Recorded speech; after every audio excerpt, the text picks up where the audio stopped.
non-governmental organizations have up to January to file returns or risk being registered. According to Mutuma Kanata, the NGOs Coordination Board Executive Director, all registered NGOs must submit their annual returns within 3 months subsequent to the end of their financial year. Requested that some NGOs that have not complied they have not filed their annual returns, they are not in compliance with our regulations. We have already given them notice, 21 days notice. So far, on average, the number of NGOs that submit returns are 3,000. More than 8,000 have not submitted their returns, or about 8,000. Most likely, if they don't do that, we are going to deregister them. We are going to strike them out of the, our register. We are going to close their offices and all their bank accounts. So what we are encouraging and telling the NGOs, those who have not complied, to ensure that they comply with our regulations, they submit their annual returns, they update their offices, they tell us what they are doing.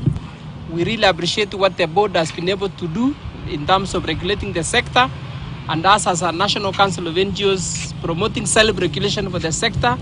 As the ED has put well, we appreciate what our NGOs are doing, and we also join the board to ask the NGOs, please comply.